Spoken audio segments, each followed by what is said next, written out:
Národný park Canaima. Najvyšší vodopád na svete Salto Ángel. Stolové hory. Výnimočný prírodný úkaz, ktorý sa inde vo svete nenachádza. Orinoco. Civilizáciou skoro zabudnuté indiánske dedinky. Vôňa Karibiku a nádherných piesočnatých pláží. Miestni kovboji a dobytok na farmách utopených v širokých rovinách Lianos. Množstvo živočíšnych druhov, vtákov, hadov, krokodílov, rýb. To všetko môžeme obdivovať na severe Južnej Ameriky, v pestrej krajine, akou je Venezuela. Po prílete do Caracasu sme sa dostali nočným autobusom do mestečka Ciudad Bolívar, odkiaľ sme jednomotorovým lietadlom pokračovali do Canaimy, ktorá tvorí vstupnú bránu do Národného parku Canaima. Cestou pozorujeme zvlnené rieky plné vody a naša predstava o období sucha začína byť zmiešaná. Všade, kde sa pozrieme, samá voda.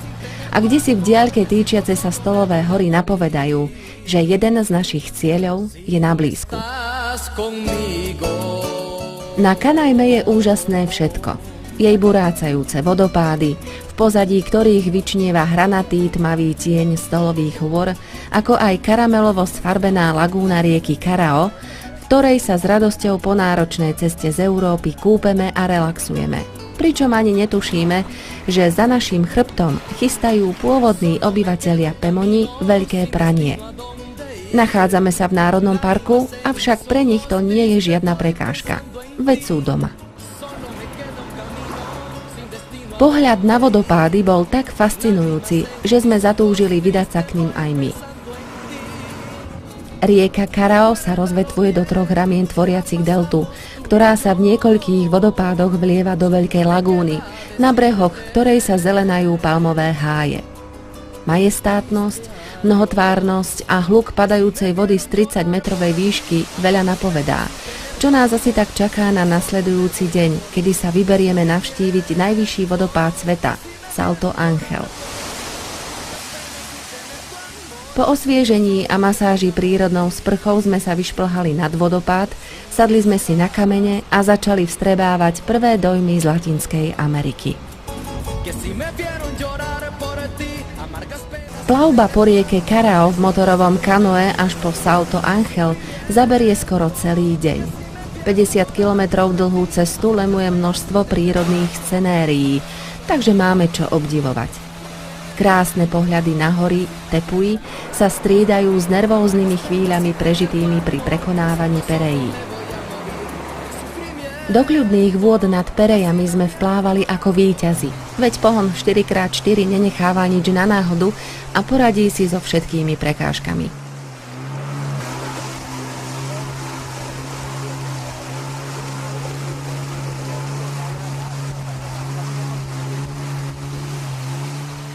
Postupné zužovanie rieky Čurun, po ktorej ďalej pokračujeme, nasvedčuje, že sa blížime k tomu najznámejšiemu a najvyššiemu vodopádu.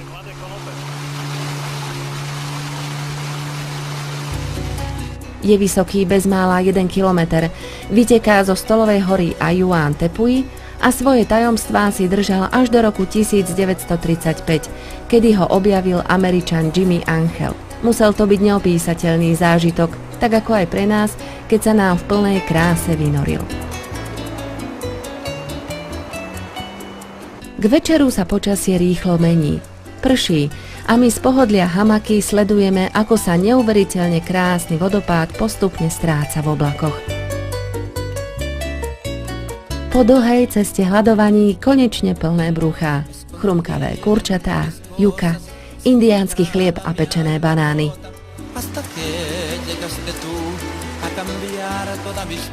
Ráno sme prebrodili rieku, prešli bažiny a dostali sa na chodník prechádzajúci podhorskou tropickou vegetáciou. Takáto prechádzka v teplom a vlhkom ovzduší je pre nás príležitosťou k bližšiemu zoznámeniu sa s miestnou faunou a flórou. Napriek tomu, že sme mali šťastie na veľa vody, Ayuan Tepuy, hora boha zla, bola k nám skúpa a nedovolila nám z výhliadky v blízkosti päty vodopádu kochať sa jeho krásou. Padajúca voda z výšky 979 metrov vytvárala oblaky hustej hmly, ktorá sa na okamih roztrhla a opäť spojila. A pred našimi zrakmi ukryla svoj vzácny klenot. Cestou do mesta Zlatokopov, Santa Eleny, sa pristavujeme pri jednom z najvyšších divov, ktorým je jaspisová rieka Rio Jaspe, s krásnym vodopádom vytvoreným z krvavo-červeného jaspisu.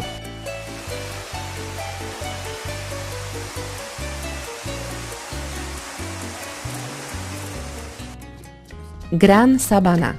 Veľká lúka o nadmorskej výške okolo 1000 metrov je vystrčená nad okolitý terén. Svojím spôsobom je obrovskou stolovou horou, na ktorej sa nachádzajú desiatky menších tepuís. Osada Paraj Teui je postavená na kopci priamo oproti najznámejšej a najnavštevovanejšej z nich, Roraimi.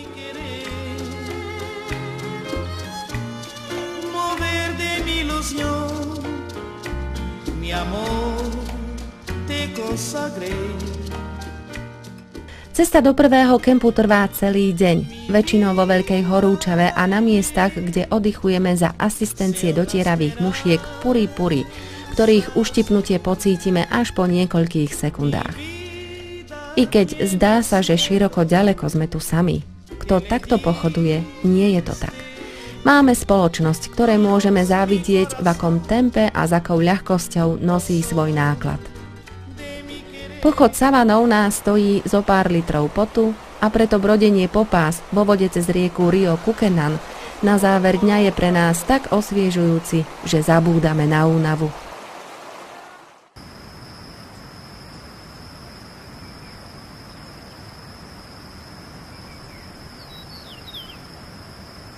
Nasledujúci deň musíme zdolať viac ako 1000 výškových metrov. Čím bližšie k stolu, tým strmšie, chladnejšie a vlhko. Vyčerpávajúci pochod trvá 7,5 hodiny s menšími prestávkami, na ktorých využívame vodu z potôčikov a vodopádov na občerstvenie.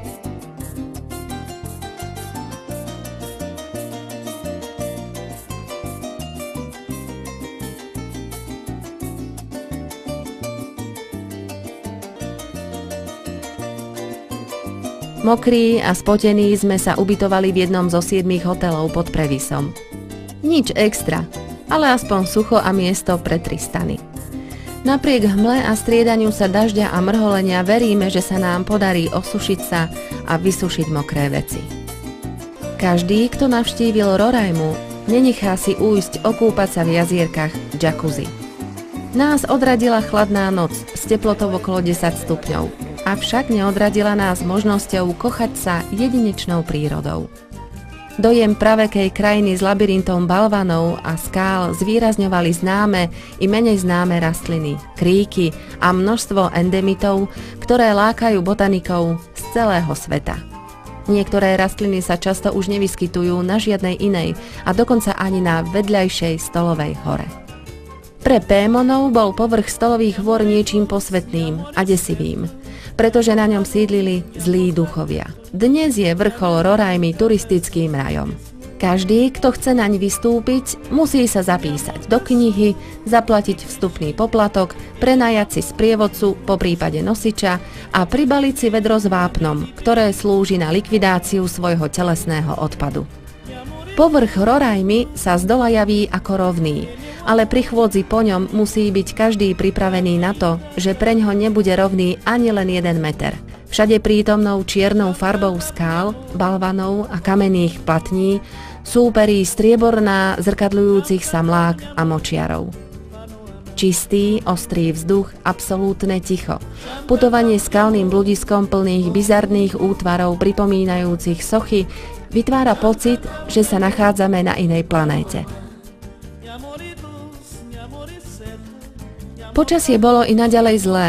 Hustý obrus mračien zahalil stolovú horu a znemožnil pohľady do okolia. Len občas trhajúce sa mračná nám ponúkli pohľad na majestátny Kukenan. Je jedinečný a pôsobí rovnako efektným dojmom ako Roraima. Relaxujeme a obdivujeme galériový